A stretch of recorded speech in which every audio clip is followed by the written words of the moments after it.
Bismillahirrahmanirrahim. Welcome to my channel Science of Life with Dr. Momin Yusuf. Today we are going to discuss the regional circulations. Amongst the regional circulation, the muscle blood flow we are going to talk about. But before that, one ayah from Holy Quran, Surah Al Imran, ayat number 104. أعوذ بالله من الشيطان الرجيم. بسم الله الرحمن الرحيم. ولتكن منكم أمة يدعون إلى الخير ويأمرون بالمعروف وينهون عن المنكر وأولئك هم المفلحون. ولتكن منكم और होनी चाहिए तुम में से उम्मतुन एक ग्रोह यदऊन इलल खैर जो खैर की तरफ लोगों को बुलाए, जो नेकी की तरफ अल्लाह के बुलाए, जो अच्छे कामों के लिए, भले कामों के लिए लोगों को बुलाएं। वह यामुरून बिल मारूफ, नेकी का हुक्म दें, वह यनहौना अनिल मुनकर, और बुराई से मना करें। कि तुम में से एक ग्रोह ऐसा जरूर होना चाहिए कि जो खैर की तरफ लोगों को दावत दें, नेकी का हुक्म करें और बुराई से रोकें। और वउलाइका हुमुल मुफलिहून, और यही लोग हैं कामयाब होने वाले, फलाह पाने वाले। तुम में से कुछ लोग तो ऐसे जरूरी रहने चाहिए जो नेकी की तरफ बुलाएं और बुराई का हुक्म दें, बुराई से रोकते रहें। और जो लोग ये काम करेंगे वही फलाह पाने वाले। तो अल्लाह पाक इस बात की समझ दे कि हमने खुद ठीक रहना है और लोगों को हिकमत से, मोहब्बत से, प्यार से नेकी की तरफ बुलाना है। ये काम है, डंडे से नहीं, जोर से नहीं, मोहब्बत से। दूसरी जगह पे आया हुजूर सल्लल्लाहु अलैहि वसल्लम को हुक्म है कि हिकमत के साथ अल्लाह की तरफ बुलाओ। तो अल्लाह पाक हमें इस बात की समझ और अमल की तौफीक दे। So we are going to talk about the muscle blood flow, regional blood flow. In the beginning of the circulatory lectures on circulation, we talked about some regional circulation, the blood flow in different parts of the body, and we saw that in resting condition, the very small amount of blood is required for the resting muscles. It is only 3 to 4 milliliter per minute per 100 grams of the skeletal muscle. Though skeletal muscles are the major part, about 40% of our body mass. So, and the blood flow to these muscles is, and the resting condition is only 3 to 4 ml per minute per 100 grams of the muscle. But during exercise, the blood flow has to increase. And it increases. We are going to talk about the mechanisms of that increase during the exercise in well-trained athletes. In a normal exercise and a normal individual, there is increase in the blood flow, but we are talking about the maximum limit. In well-trained athletes, the blood flow can increase from 3 to 4 ml per minute to 25 to 50 folds. That is about 100 to 200 ml per minute. 100 to 200 ml, 25-fold and 50-fold increase in the blood flow may occur in the skeletal muscle in well-trained athlete. In normal individual, the blood flow may increase not to this level, but in well-trained athlete, this can achieve. So what are the factors which can result into this very high increase in the blood flow in the well-trained athlete during exercise? It is evident when the muscle contracts. The blood flow, the blood vessels which are passing through the different parts of the muscle, they will be compressed, as we discussed in the cardiac muscles as well. When the heart goes into systole, whole of the heart goes into systole, it is a syncytium. All the blood vessels in the heart, they are compressed by the contraction of the muscles. So there is minimum blood flow to the heart during systole. And the most of the blood flow to the heart is during diastole. In the skeletal muscles as well, during contractions, the blood flow is reduced due to the compression of the vessel during contraction of the muscle. Yes, it is evident. The blood flow may be reduced because of the contraction of the muscle. The blood vessels are compressed from outside by the contracting muscles. But And it will increase during relaxation, as we saw in the heart as well. During diastole, the blood flow increases. But the during tetanic contraction, if the muscle contract, tetanic contraction is continuous contraction without relaxation. That is tetanic contraction. That is, during tetanic contraction, blood flow may be completely stopped in the skeletal muscle. For example, if I am lifting a weight and all the muscles are in tetanic contraction, continuous contraction, there is no period of relaxation, blood flow in the muscle may be completely stopped. So that's why the tetanic contraction causes the weakening of the muscle very quickly. If you are lifting a weight, you will have to drop it quickly because the muscle will become very weak very quickly because of the tetanic contraction. Because of this, continuous contraction of the muscle will make completely stop the blood flow in the muscles, and the muscle will become weak. This is the diagram. During rhythmic exercise, contracting muscle will cause the reduction in the blood flow, and when they relax, there will be increase in the blood flow during exercise. This is 6-minute exercise, and during the there is contraction and relaxation of the muscles, and the increase or decrease in the blood flow during contraction and relaxation does occur in the skeletal muscles. But when the person is performing continuous exercise, we know the phenomena of the vasomotion. We had discussed it. That is the capillary in all the tissues and even in the muscles.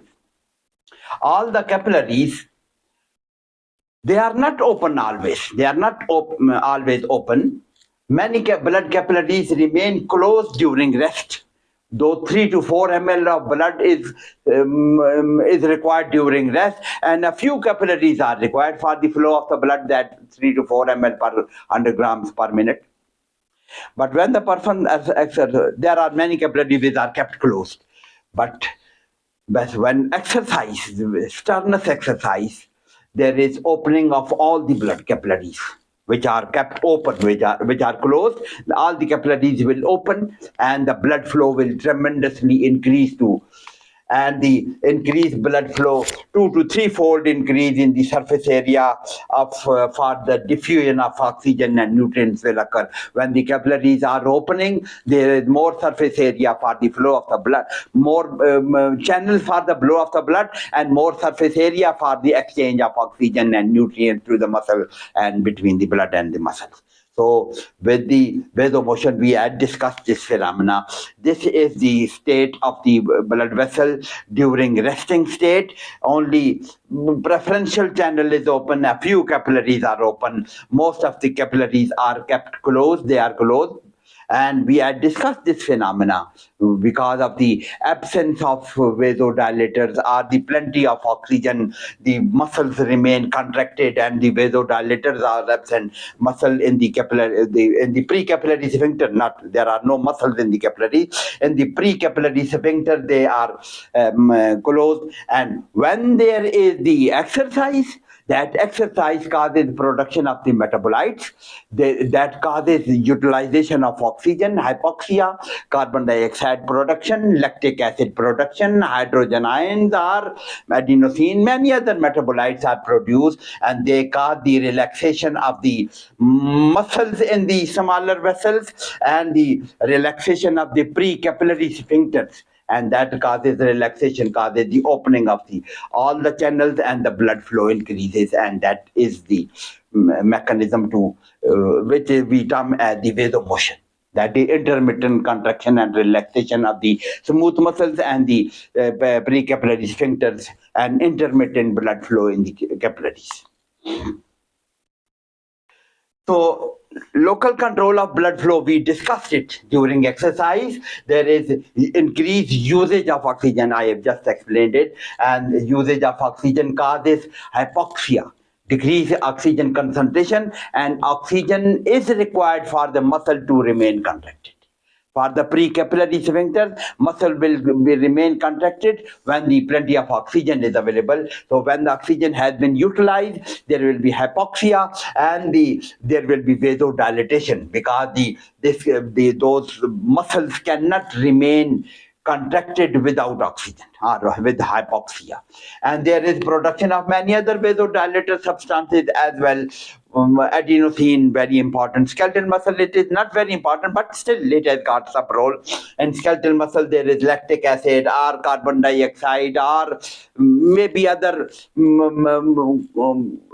cyclic, the AMP maybe, or the ADP, adenosine के अलावा भी. So there are many vasodilators produced because of this exercise, because of more metabolism. Vasodilators are produced. These vasodilators will cause the relaxation of the precapillary sphincters and relaxation of the arteriolar muscles, and the more blood flow in that area will be there. Our skeletal muscle will be there. If all the skeletal muscles are involved in the exercise, there is all vasomotion will occur.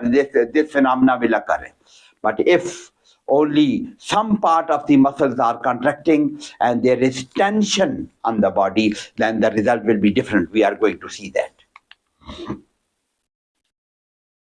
This is the local mechanism. We discussed it. This is the local control of the blood flow, nothing in doing with the sympathetic or parasympathetic system. But sympathetic system and parasympathetic, both, they have to play their role in the muscle blood flow during exercise. So nervous control of the blood flow during exercise.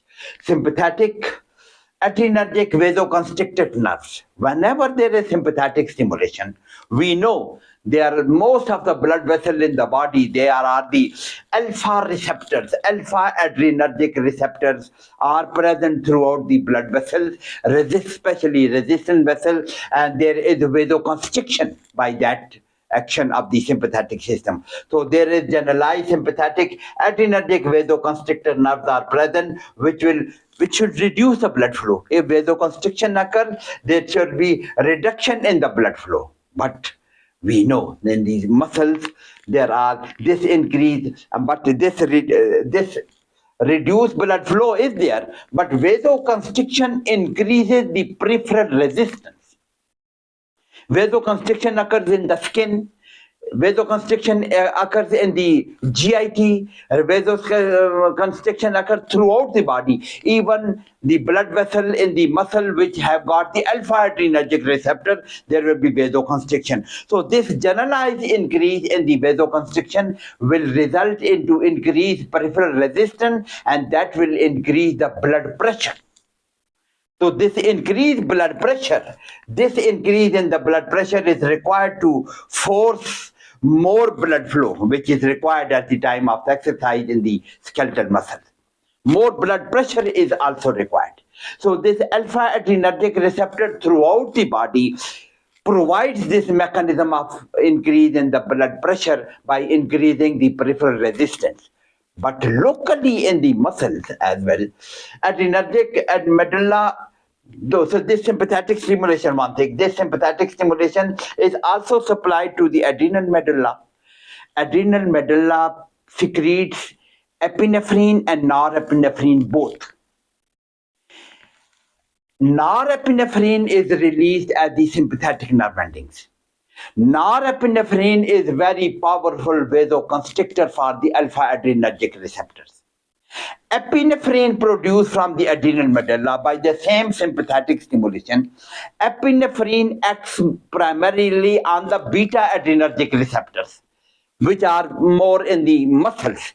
So beta adrenergic receptors in the muscle will be acted upon by this epinephrine from the adrenal medulla because of the sympathetic stimulation. So epinephrine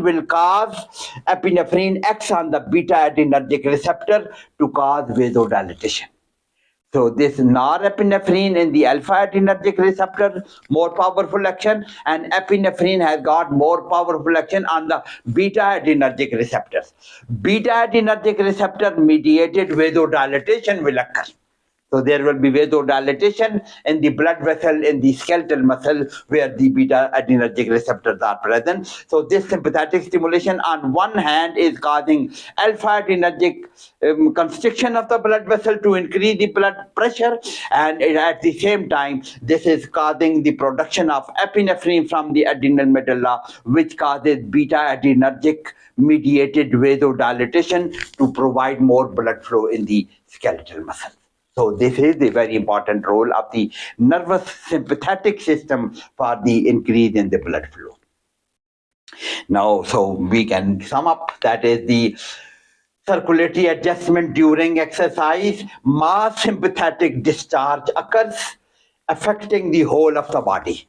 Affecting of the whole of the body, it is causing vasoconstriction throughout the body, alpha adrenergic receptor, and this provides vasoconstriction throughout the body, is redistributing the blood to where the vasodilatation is occurring, that is in the muscles. So throughout the body, there will be vasoconstriction and the blood mass sympathetic discharge throughout the body occurs. We know the sympathetic discharge is usually as a whole, one unit, mass discharge occurs. And there is, with this vasoconstriction throughout the body, not only provides the blood for to be distributed to the contracting muscle, exercising muscle.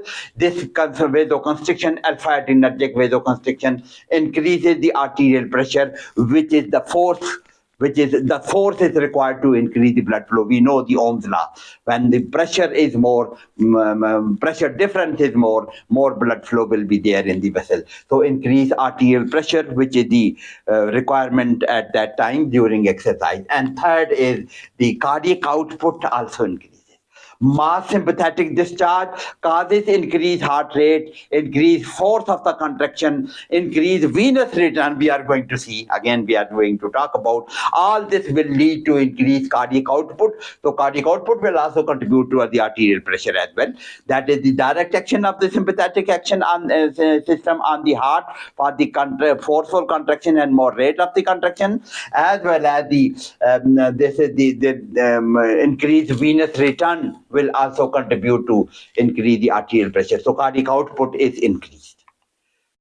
So these three important circulatory adjustments are they take place during exercise. How this happens, sympathetic system is activated when the person is performing exercise. Contraction of the muscles is the voluntary mechanism, and this voluntary mechanism is controlled by those motor area and the motor cortex. So the motor signal to the skeletal muscles are from the motor cortex. So, but signals from this motor cortex, they also go to the vasomotor centers. We had talked about the nervous control. We had discussed it when we are in the beginning lectures. We talked about the exercising muscle. There are several brain areas from where the signals can come to the vasomotor center for the control of the this circulatory adjustments. So the signal from this motor area, they go to the vasomotor center and to increase the sympathetic discharge. We know the role of vasomotor center in the control of the sympathetic discharge to the circulatory or heart or blood vessels. So there is increased sympathetic discharge. At the same time, these signals will inhibit the parasympathetic, that is the vagus nerve to the heart. That will be inhibited, sympathetic system will be stimulated. So this will result into increased heart rate. Parasympathetic inhibition also increases the heart rate, and the sympathetic stimulation causes increased heart rate, increased force of the contraction of the cardiac muscle, and that will increase the cardiac output, and that will increase the total blood flow toward the muscles, and that will increase the arterial pressure, and that will further increase the blood flow to the muscle. So the peripheral arteriolar constriction alpha receptor we had discussed in the previous slide, alpha that will cause the accept coronary vessel. This alpha during exercise there is mass discharge of the sympathetic system. It does cause the alpha adrenergic receptor vasoconstriction and reduction in the blood flow in the GIT, in the skin, and the less vital areas जहाँ पे जरूरत नहीं है blood flow. The blood is to be redistributed to the contracting muscle, but this alpha adrenergic receptor is scanty. It is not absent. It is scanty in the coronary vessels in the cerebral artery, so brain blood flow is not affected during exercise, or coronary blood flow is not affected, that is increased during exercise. Brain में और coronary vessel में vasoconstriction ज़्यादा prominent नहीं होती alpha adrenergic receptor की वजह से. So there is no reduction in the blood flow to the coronary vessels or to the heart muscle or to the brain during exercise. So active muscle arteriolar dilatation occurred by the beta adrenergic receptor we had discussed in the previous. Epinephrine mediated beta adrenergic vasodilatation will occur. So the mass sympathetic discharge, this causes these effects.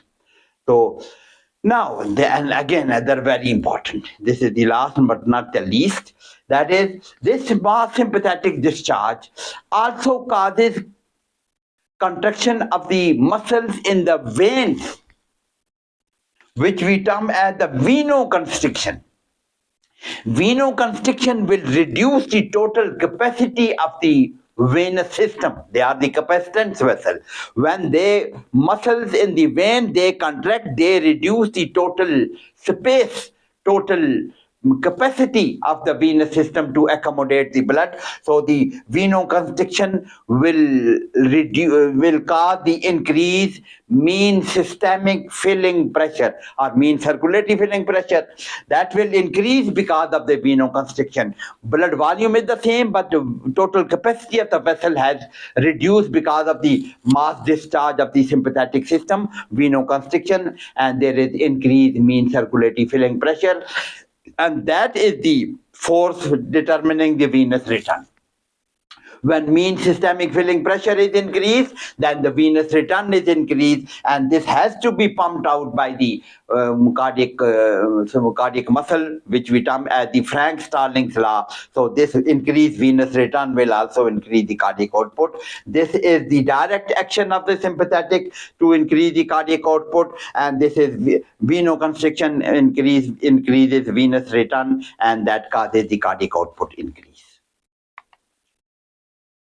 So this diagram is showing you which we are talking about. The vasomotor center present in this medulla is affected by the many areas in the brain, and that we are talking about the motor areas in the brain. So when the person is performing exercise, there is involvement of the motor system or maybe some limbic system as well. That is those signals, they do come from the different areas, from the limbic system or from the motor area, to control the vasomotor center, to stimulate the sympathetic system, to inhibit the parasympathetic system, and results the effects we have discussed in the previous slides. So arterial pressure, this vasoconstriction we have talked about, we are explaining it, we are elaborating it. So the vasoconstriction, alpha adrenergic receptor vasoconstriction increases the peripheral resistance, and sympathetic discharge increases the pumping ability of the heart, and the increased mean circulatory filling pressure or mean systemic filling pressure, that increases and increased activity of the venous pump as well. Muscles are performing exercise. Not only exercising muscles, they are involved in the venous pump as well.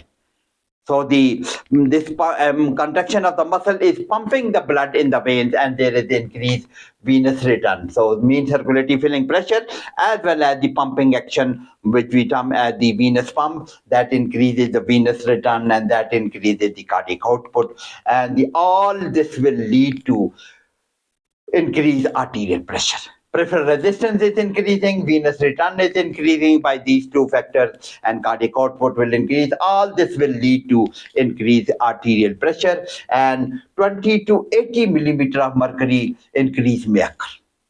Up to 80 millimeter. If I have got the mean arterial pressure of 100, it may go to 180. So 20 to 180 millimeter of mercury increase in may occur. But this is special. If a few muscles are contracting in tense situation, then the tremendous increase in the arterial pressure may occur. What is that?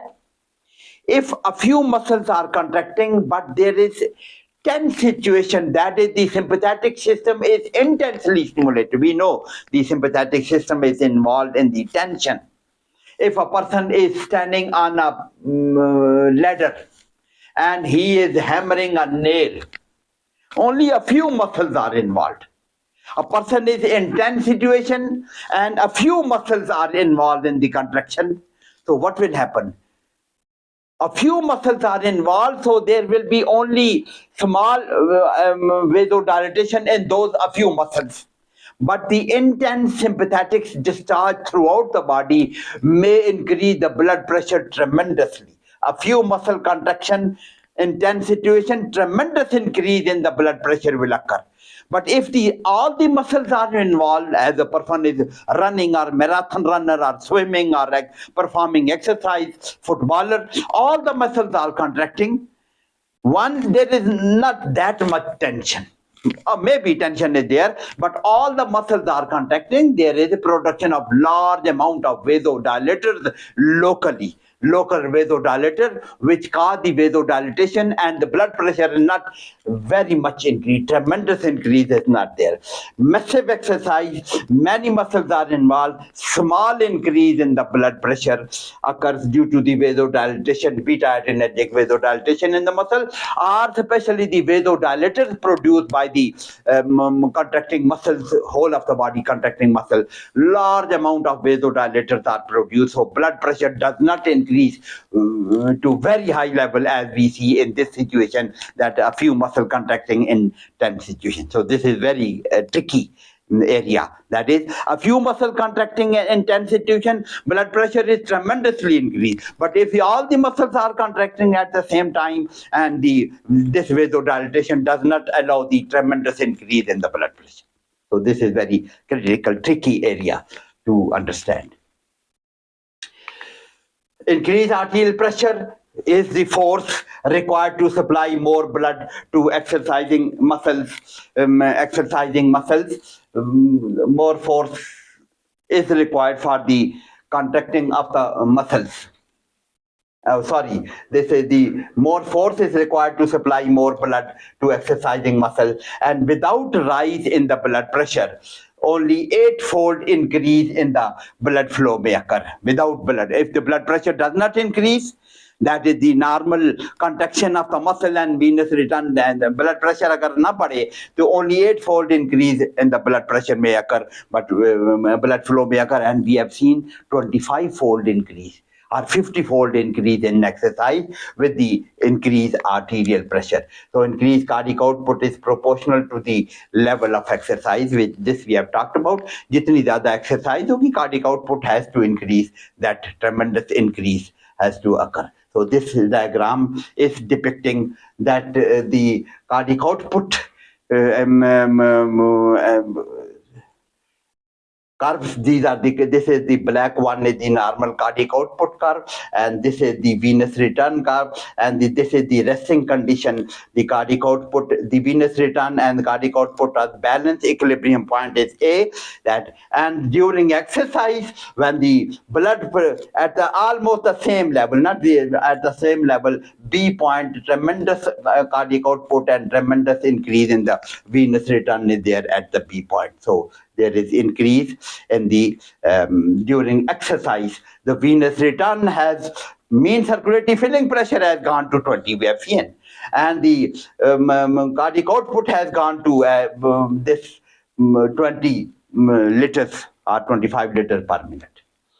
cardiac output and venous return curve in exercise we have seen. This is we are going to explain these exercises jo do hai. This is the resting and during exercise, that is cardiac output. Cardiac output curve is high and shifted to left. So what is meant by cardiac output curve is high and shifted to cardiac output has is very high and it is shifted to this left side.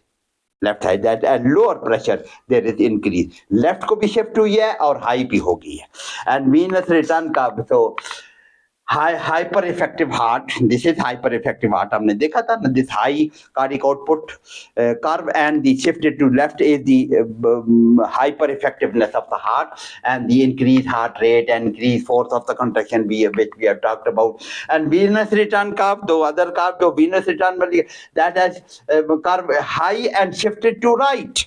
What is that? हम देखें, venous return curve is high. This is normal venous return curve, and during exercise, venous return curve is this one. This is the normal venous return curve, and this is the exercising venous return curve during exercise. It is high and it is shifted to right. That is mean circulatory filling pressure. Instead of this 7 has gone to 20. It may go to 30. So venous return curve is high and shifted to high, and because of the mean circulatory filling pressure, it has increased due to venoconstriction we have explained in the previous slide, sympathetic stimulation, and increased venous pump compression by the abdominal muscle that is also involved. So in mean circulatory filling pressure may be as high as 30. Diagram में हमने 20 तक देखा हुआ है. So the upward shift due to the decreased resistance in the muscle blood vessel because of the vasodilatation, it is shifted to upward, very high level. So decreased resistance due to vasodilatation because of the metabolites. Vasodilatation shifts the curve to the upward. हमने देखा हुआ था शुरू में when we were discussing the venous return curve. That is, whenever there is decreased venous resistance, curve is shifted to upwards. So combined effect of all this, that is equilibrium point shifted to 20 to 25 liters per minute. अभी हमने देखा in exercise. Red curve में दोबारा दिखा देता हूँ. That is, and the right atrial pressure at the equilibrium point is not much raised. इसको हम दोबारा देख लेते हैं. What is this? That is during exercise, the equilibrium point has shifted from A to B, very high level, but the right atrial pressure for the both equilibrium point, here it is 0, here it is only 1 or 2. So it is not shifted much. So combined effect is equilibrium point has shifted from 25 to 20 liters per minute instead of 5 liters, and right atrial pressure at equilibrium point is not much raised, it is slightly raised. So this is with VFC, that is, this is not. So that's about the muscle blood flow and its control. Next, we are going to talk about very important topic of the coronary circulation, how this is controlled. We will discuss it. One, the normal physiology of coronary circulation in one lecture, and then we will discuss the coronary artery disease as well. वो next कल इस पहले हम ये discuss करेंगे, and then we will shift to coronary artery disease. Thank you very much. Hope you are following me, and if you have got some question, you can ask in this comment section, and you please do subscribe and share this. Now the classes will start. The first year or second year classes will start soon. So please do share to rest of the students. अपने लोगों को share करें ताकि ज़्यादा लोगों को फायदा हो सके. Thank you very much.